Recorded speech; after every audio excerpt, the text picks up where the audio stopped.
Well, first, who are you representing today? Okay, so for today I'm representing a soldier from the British 41st Regiment of Foot who were present at this battle 200 years ago. And what do you feel is the purpose of reenacting? I think the purpose of reenacting is to give the people a more tactile connection to history itself. It allows you to have a better understanding as to the physicality behind the events, and you're able to interpret history more effectively because you don't actually have the restrictions of, say, a textbook. So instead of learning about the British soldier from this weekend just from seeing one painting or something like that, you can actually have a far more organic experience, making it a bit more relatable and that much better.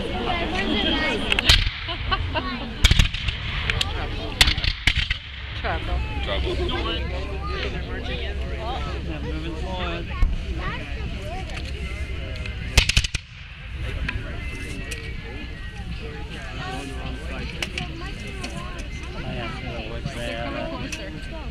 Militia.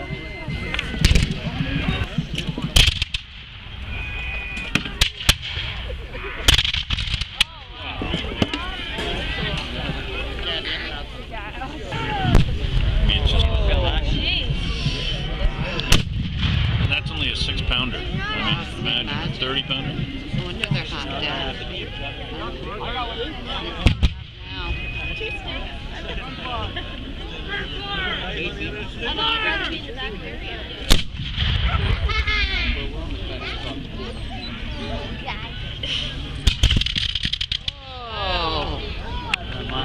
Oh, one's down, two's down. There we go. Yeah. Uh-oh. Down. Some are going down. Oh, look at that. Oh, that's the gunpowder. Going up. God save President Madison! God save the Republic! Shoes undone. Can you kneel in front of you again? Shut up! There's a tree. Push-ups right now. 5. From leading rest. 5. No, 5 push-ups. 5 push-ups. Let's go. Do them or he's going to make me do them for you. Oh, wait, really? No. So who are you representing today? I'm representing a member of the York Militia, the York Volunteers. Excellent. And what do you feel is the purpose of reenacting? The purpose of reenacting to me is mostly to educate the general public on the war, being arguably the most important armed conflict of the country, being the only conflict which directly involved our own sovereignty. I think it's very important to keep the public informed and knowledgeable about all the events as a preservation of the heritage, and as well too as a multicultural society. Some people come here and they have no idea about any of Canada's history. So bringing it to life here is a kind of a fun, entertaining way just to keep people informed and really fun.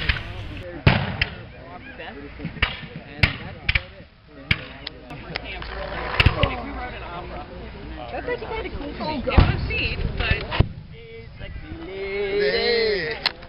Hey, Rob. Rob, we got the World Anthem stuff. Here. That was interesting. Yeah. What are these? Hey, I thought Ontario was smoking. What are these things supposed to be? I don't know. Basically, Those are pyro. Those are supposed to be like cannon rounds. But what are these? they probably hit the Hey, Jay. Now you know how they felt.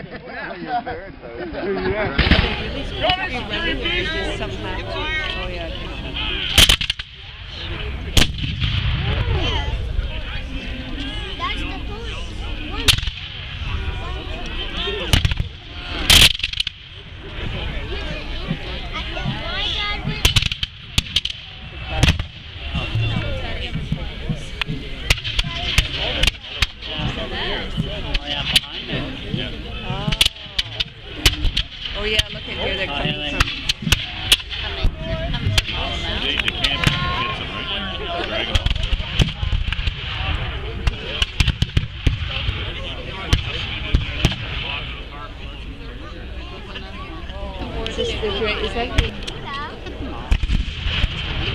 That is the death of Sir Isaac Brock.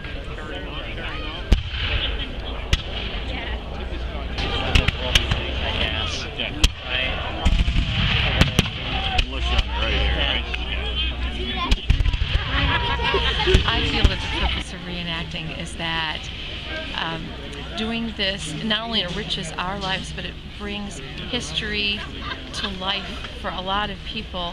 It's one thing to read something in a dry history book, and a lot of people find that they hate history because that's how they were taught. But when you get to live it or you get to see it in action, it can really make you passionate about it, and it can make you much more interested in learning the lessons from the past that most people don't even bother with, because all they ever learn about are the dates and all the dryness. I go like camping. We're the only Hurons that I family. I mom and dad.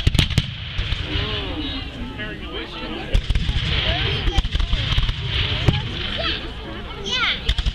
Mom and dad are what is it? We're going to Canada. What? I like it. They look like they're running away.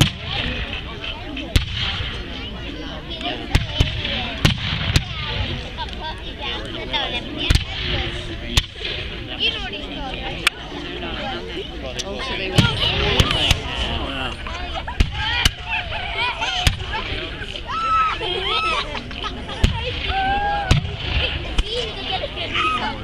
Who else was with the Indians? Who's the green guy?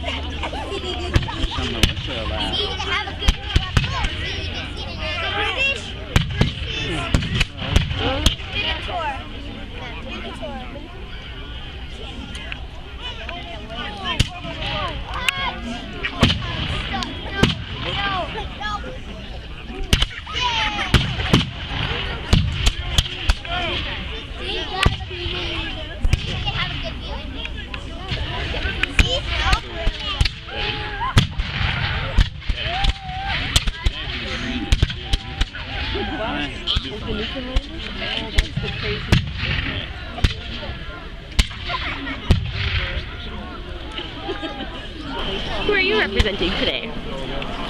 I just said my name is Many Strings Turtle Clan Mohawk Nation for the weekend. And what do you feel is the purpose of reenacting? You made the right choice. This is the best looking Indian we got here. Oh, I could tell actually. I thought when I first got into reenacting that it would be fun. It is that. But there's a very serious intent in reenacting, and that is to tell the story from the native perspective. And what I know is from the Mohawk Nation oral history. And so every time we have a group reenactment like this where there are lots of people, I have an opportunity to talk to many, many people about what happened from the Mohawk perspective. And most people, when I finish talking to them, walk away saying, I had no idea. To which I say, well, that government has engineered it that way.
Who are you representing today?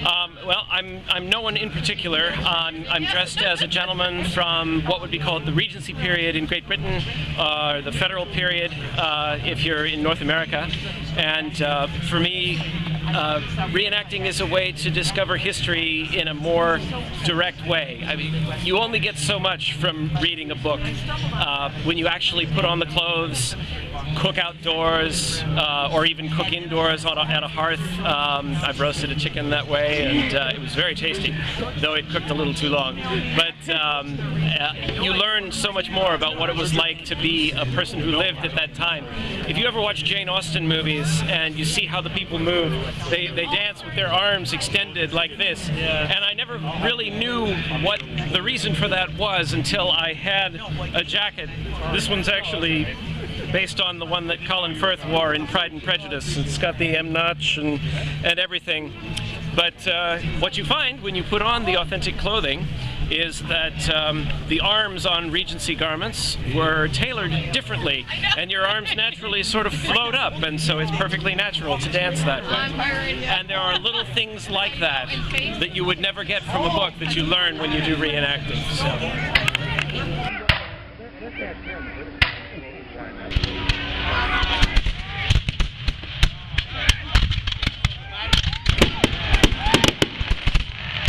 We're with Caldwell's Rangers, and with the ladies of Caldwell's Rangers followed the camp, so I'm a camp follower. And what do you feel is the purpose of reenacting? Well, there's many purposes, but I think the main ones, at least for me, one is to honor the ancestors who came before us and keep that memory alive. And the other is to teach Canadian history to a public that often doesn't know very much about Canadian history. For us to represent it as a living entity so that people feel it's not just something that's dry and in books, it actually exists in our world, and it made our world the way it is today.